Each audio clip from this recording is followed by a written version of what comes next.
After working for the Los Angeles Sheriff's Department for 33 years, mostly combating L.A. gangs, Richard Valdemar quit in frustration. In March of 2004, he gave up and fled to Arizona. Why did he leave L.A. for Arizona? They are where Los Angeles was, 20 years ago. So they still have a chance to stop gangs and drugs and all that. I gave up on L.A.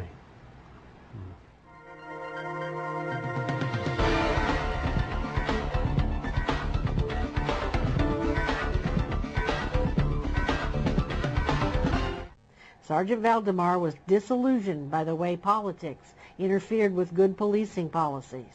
But what really undermined his willingness to put his life on the line every day was seeing firsthand the successes of the Mexican drug cartels here in the United States. These people have so much money, they can literally buy cities.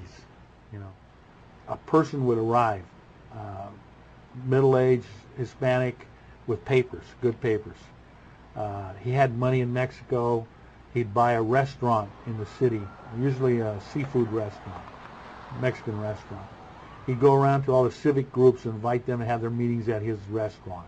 He's going to give them discounts. Go to the police chief or the local police officers, make friends with them, invite them to have their parties and have dinner there, and he'd take care of the bill and that kind of thing. And pretty soon he knows most of the major players in the city. What they don't know is that he's a part of the drug cartel. He will eventually finance when there's an election. Most city councils have an odd number of people on the city council, maybe 5.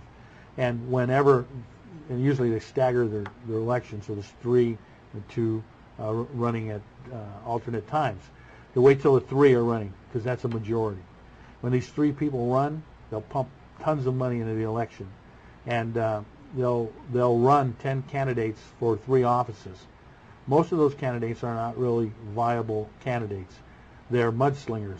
They're people who dig up dirt and make accusations against the 3 incumbents. So what they'll do is eventually they'll have 3 candidates, not the mudslingers, but they'll have 3 nice-looking, clean candidates that they'll put into office. Now they have a majority in the city council. Once in control, then these individuals take over the city. Sergeant Valdemar explains how blatant and aggressive they are as they move to take complete control. First thing they'll do is fire the city attorney, maybe the city manager. Then they'll go and find out who their trash contract is with. They'll hire their own. Then they'll start loosening up the regulations, code enforcement. If you look in your community and you have a Hispanic population, you're going to see these things called used tire shops. Usually they'll have a name like Sinaloan tires. You go there and they'll sell you a tire for $5, or used tires that they pull off some salvage vehicle, So if you get a flat in one tire and you don't want to buy 4 new tires, you can go down there and for 5 or 10 or $15 you buy a new tire. They've got 5 or 6 guys working in there, and the thing is pretty big, and they got thousands of tires. Then you start to think, well, what's the rental on this property? A significant amount. Well, how many tires at $5 or $10 a whack would you have to sell before you could, and plus pay your employees and afford your monthly rent? Well, it's a huge amount. Well, that's because they're not making their income from the sale of tires.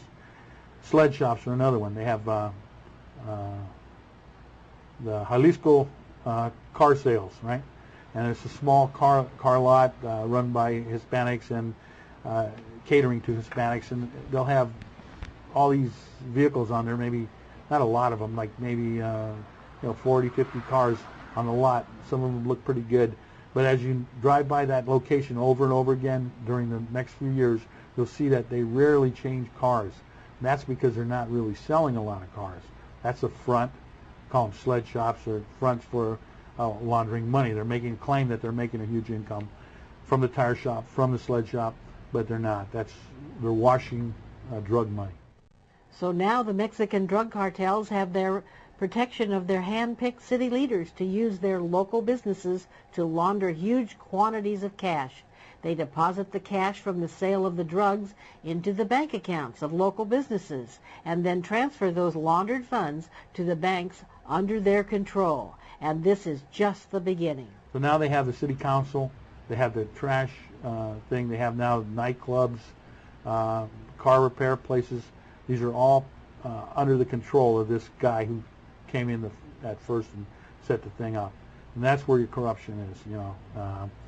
And this kind of pattern, I've seen it. It was first brought to my attention by a couple of city councilmen in Linwood. The same thing was happening in Southgate at the time, Bell Gardens. We saw some of it in Huntington Park, Hawaiian Gardens, Cudahy, some of these other cities. I was recently contacted by people from Vernon. So this pattern, it repeats itself. So I'm talking about this pattern, and I go to New Mexico. When I tell the story to the New Mexicans, they all start going, wait. You know, that's exactly what's happening to us. Same pattern. And then same thing in Texas, and same thing in Colorado and other cities, other Southwest cities. Usually small cities. A little harder to do in downtown LA. But I can see the influence also eventually coming there. Where is law enforcement as this is happening? What is going on within the police departments of these various cities? Several smaller LA cities have fired their police departments and have contracted with the sheriff's department, supposedly for money-saving purposes. Is this also a part of the cartel takeover, we asked Sergeant Valdemar? Hawaiian Gardens had a contract with the sheriff's department. They wanted to pass a gambling initiative. Sheriff's department didn't want them to, right?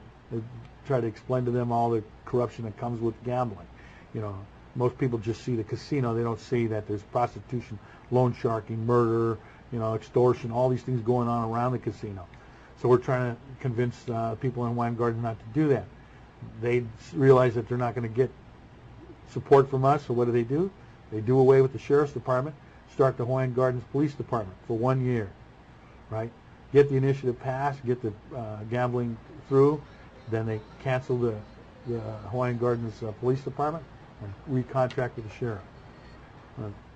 So that's how they do it. Full Disclosure has discovered an outstanding resources for the LA citizens to learn about corruption in South LA cities on the internet. Check out watchourcity.com and read all the citizens' reports of corruption on their website. We asked Sergeant Valdemar to explain what conditions have allowed this insidious erosion of our public officials. What are the most important factors that are causing our local governments to fall prey to these evil forces? The lack of enforcement on immigration. There's your first problem, you know. The legal immigrants aren't doing this. That's not them. It's the illegal immigrants who are coming here. Now, our consumption of drugs, you know, where's heroin coming from? Afghanistan, Pakistan, right? And who's growing it? The Muslim radicals who want to destroy us. So we are buying heroin from the very people, supplying them with the money and the weapons they need to destroy us, you know. And people don't see that. Same thing with, you know, cocaine and you know, everything else, all the other drugs. And those fuel the gangs, pay the terrorists, but we continue to consume more drugs than anybody else. And then the immigration, same thing. Let's look the other way. You know, we know what's happening. We know this is all illegal, but we're just going to look the other way. This is the federal government's problem. No, it isn't. It's our community. If you'd like to see this entire interview, you can purchase this program by clicking on the Buy Our Program link on the top of this page.